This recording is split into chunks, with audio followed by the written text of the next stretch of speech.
Hi, Jillian. Can you hear me?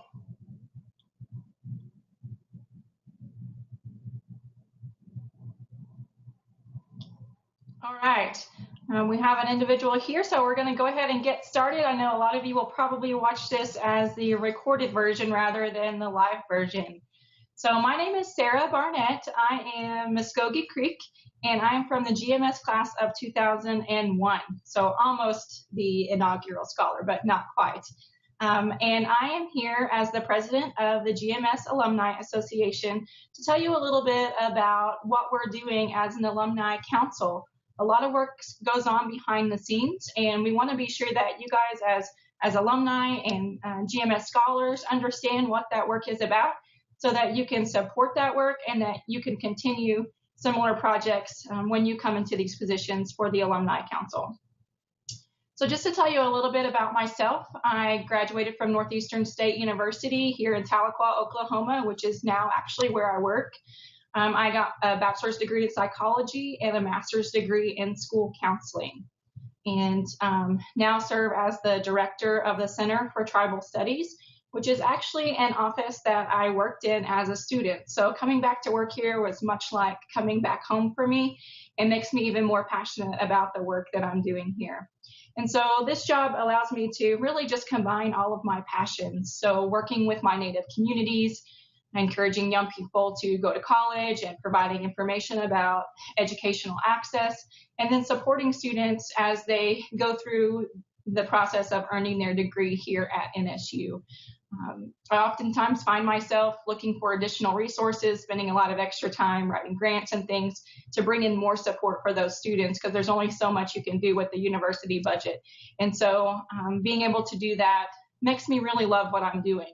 And I really hope that your DATE scholarship has allowed you to do the very same thing in your own professional careers and provide a connection to your passion in life with what you're doing on a day-to-day basis.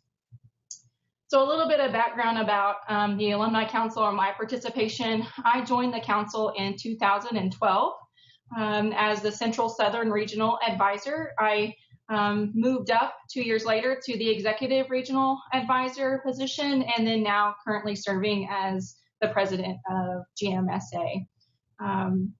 What we're going to do today is actually just go through an overview of the Alumni Council and the structure and the current priorities, ways you can get involved.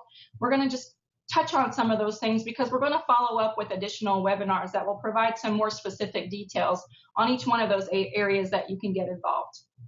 So I want to thank you for joining us today, whether you're tuning in live or you're watching this recorded version. I know everybody's schedules are different and busy, and so however you can get this information, I'm happy that you are watching today.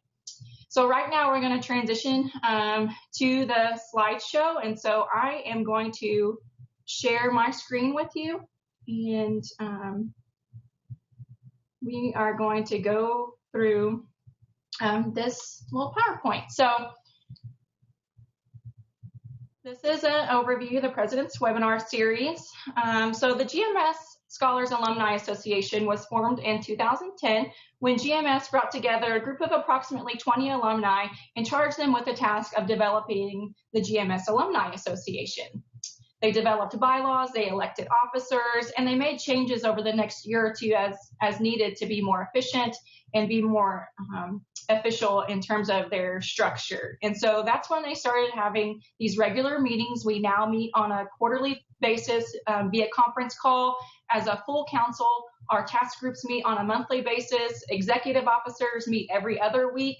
So a lot of phone calls in the evening, a lot of webinars or video conferences, much like this, goes on to make sure that this work can grow and continue. The mission of the GMS Alumni Association is to facilitate personal, professional, and intellectual opportunities for our alumni and even our scholars. We foster meaningful interactions between alumni. We want to get them connected to each other. Some of us are connected to those at our institution. Then we get jobs and move away, and we want to find other alumni. So we help them do that. And we celebrate and honor our culture. You may have participated in webinars in the past where we really speak to issues that are affecting our communities, and that's really important to me and the council in general. We want to increase the connectedness of our GMS alumni and the current scholars as they develop as global leaders. And so you may have participated in events that combine both the scholars and alumni in social or community service activities. So that is really part of our main mission and purpose, is to help foster those connections. So in terms of the organizational chart and structure, just like many other organizations you may have been involved with, we have an executive officers team, the president, vice president, secretary, treasurer, and then we have an executive regional advisor. The immediate past president does serve in that ex officio status with the executive officers. So the executive regional advisor works with the 14 regional advisors across the country. The country and abroad is divided into those 14 regions. So each one of those regional advisors works with alumni and chapters within their specific geographic area. We do require them to live within that area, and so they're right there with them. Sometimes they're able to travel on their own to be able to participate in activities on the local level.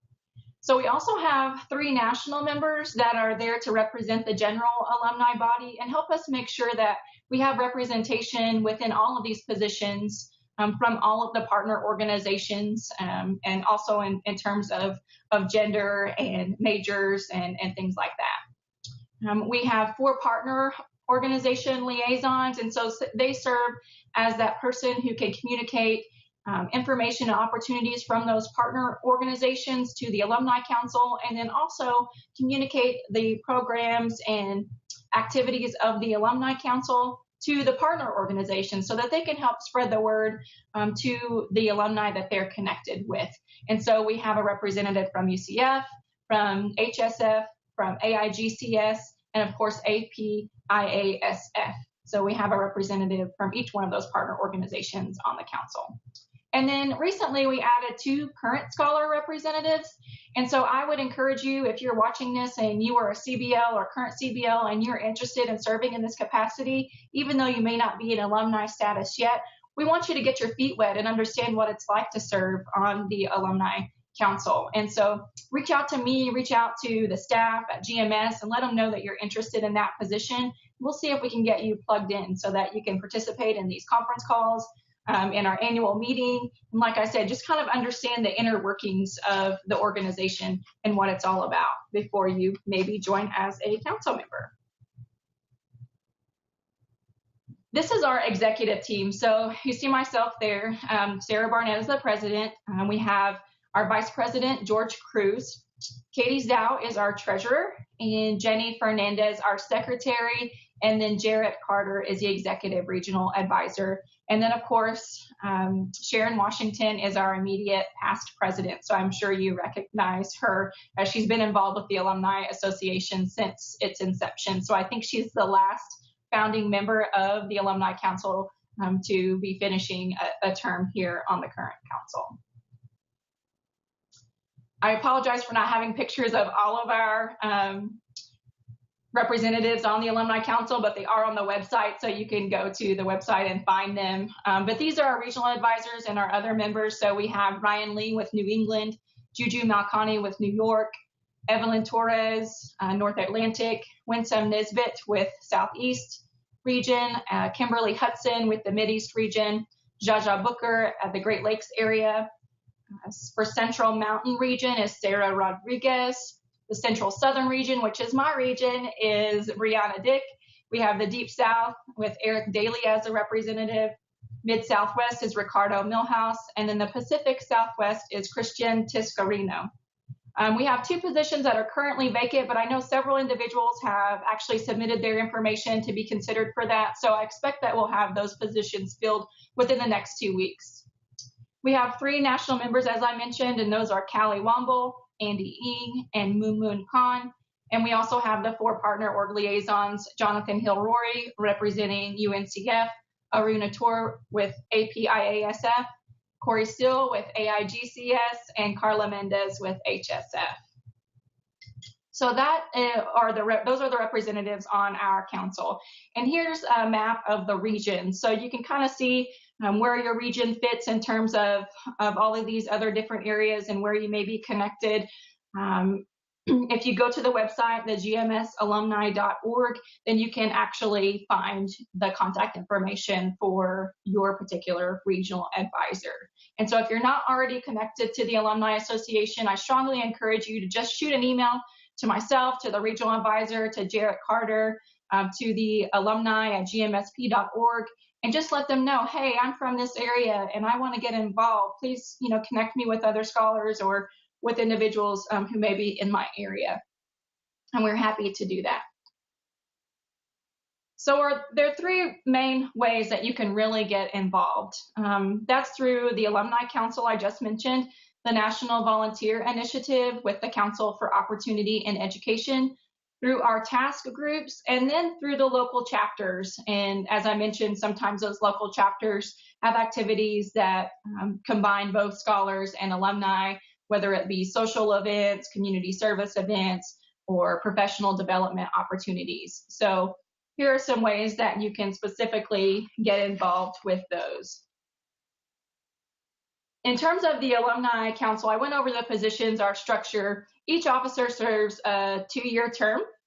And so you're elected into position, you serve those 2 years. If you are not on the executive officer committee and you want to continue for a second term, you're able to request approval to do that. So we do actually performance evaluations with a supervisor and self-evaluations individually to really reflect on our work and what we've been able to contribute to the Alumni Council, make sure we have enough time to dedicate to our positions. And so we go through this process, and if both parties agree that you have indeed performed well, or that you have that time to contribute to the Alumni Council, then most people are able to go ahead and continue for that second term in that position. There are staggered terms just to reduce the impact of turnover. So half of our positions are elected 1 year and the other half the following year. So that kind of helps minimize the impact. The executive officers are elected 1 year in advance. And so, of course, aside from the past president, who we already know who that will be, and that allows them the opportunity to work with the current officer, stay up to date on the projects that are going on, what things they need to continue, and just help them ensure that there's a smooth transition from one executive team to another, since they all transition. So serving on the Alumni Council, I'll say, does require commitment of your time, of your talent, and of your treasure. And so we are very proud to say that for 2 years in a row, that treasure component, and of course the time and talent is there too, but we've really put our money where our mouth is. And the Alumni Council has had 100% participation in personal donations to GMSA.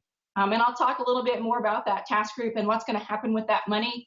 But we are working hard and fast to raise money and prepare for the sunset of the program so that we can continue this legacy of the scholarship. And so I think that's important to note, and we will have a Giving Tuesday opportunity for you in November. We'll give some more details later on about that. But even if it's $5, $20, every little bit helps. And just as a way for you to give back to the scholarship program, to the Alumni Association that's given so much to us as individuals. So first, we're going to talk about the National Volunteer Initiative. So you may have participated in the partnership, the volunteer initiative with the American Cancer Society. And this new partnership is by no means doing away with the first partnership we had with ACS. We still want individuals to participate in the ACS opportunities, whether that be through a Hope Lodge, through a Relay for Life event, or through the ACS CAN initiative, which is going on, I think, right now, or was this last week. And so we are still going to continue to connect our scholars and alumni to those opportunities, but we wanted to also provide another focus and another opportunity for individuals to contribute in terms of educational opportunities. So we partnered with the Council for Opportunity and Education in order to promote educational opportunities specifically for those low-income first-generation college students, particularly those from TRIO programs. And so you may have been a TRIO participant. I was a TRIO participant in the Talent Search program. If you were in Upper Bound, McNair, there are several others that are on the pre-college side, and student support services, of course, I guess, as an undergraduate student. So if you participated in any one of those programs, we also want to encourage you to sign up for the TRIO Alumni Association. That's part of this partnership, is to help them identify the Gates alum that are also TRIO alum, so that you can get connected to their programs and opportunities and advocacy efforts for our communities. So how this partnership will work is that the TRIO program professionals or other community members will request that our scholars and alumni come to their communities and provide presentations on different areas of preparing for college, getting into graduate school, how to find scholarships, how to navigate the FAFSA.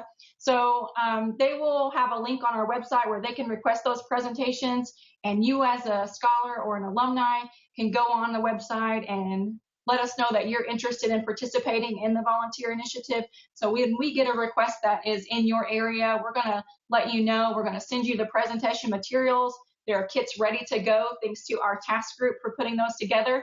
And you'll be able to take that information out into the communities, much like the work you may have done as a GMS ambassador and doing scholarship application workshops. We're going to take this general information into the TRIO and other communities in order to help provide that access to education and awareness of opportunities to support them through their college education.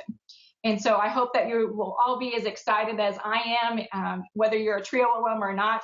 I know that we are all passionate about education, the opportunities that we've been afforded as Gates scholars, and let's pay it forward and pass that on to these other communities and share our experience and our knowledge with these individuals, especially from those of the first generation student background who really don't have anyone to turn to in their families and their communities to help guide them through this process.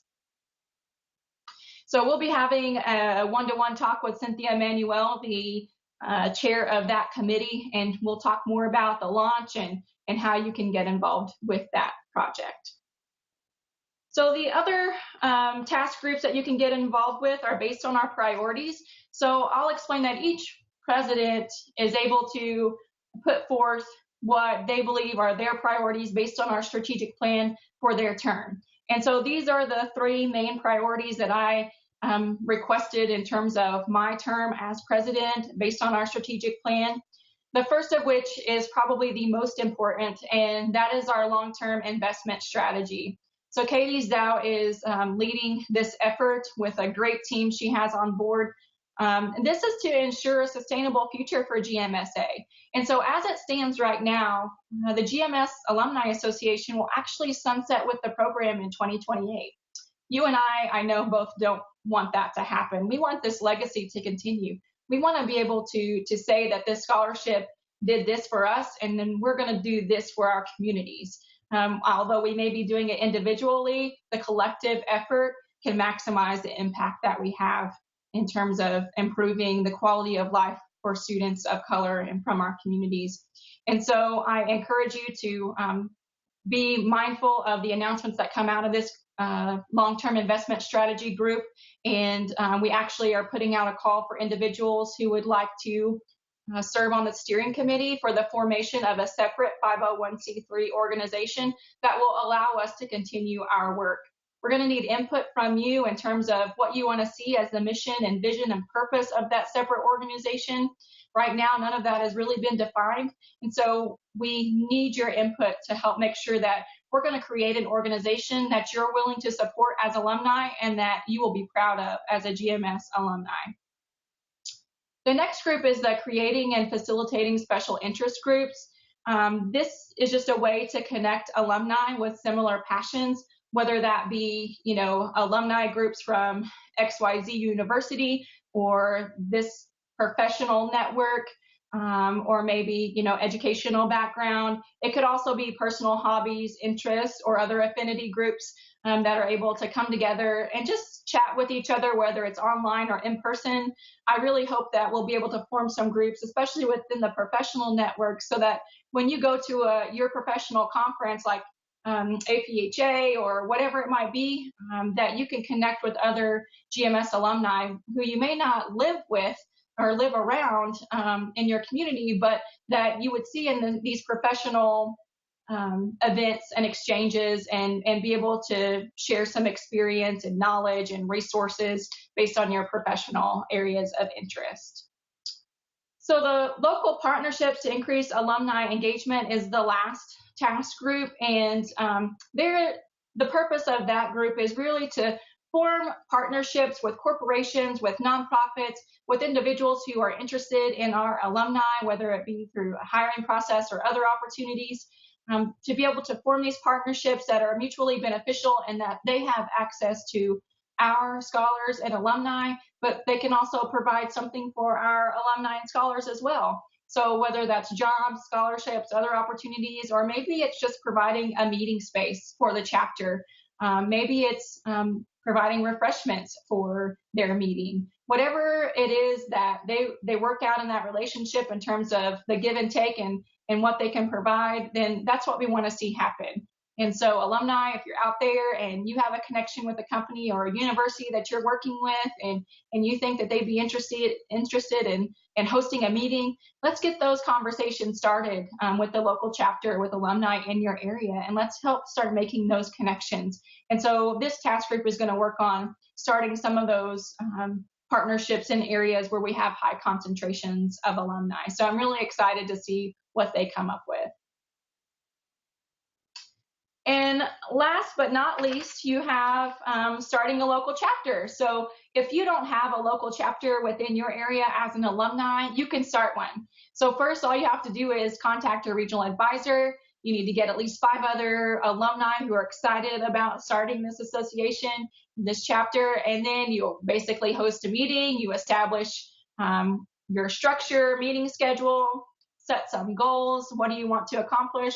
We do ask that you do consider our priorities for the current term and ways that your chapter can support those priorities. But by all means, you need to do as an association, a chapter, you need to do what your members want to see. We want them to get what they want out of the chapter. So whether they want professional development, whether it's social activities, a social connection, community service opportunities, because we're all also passionate about that. Whatever it might be, you can organize your chapter around what your members want to see.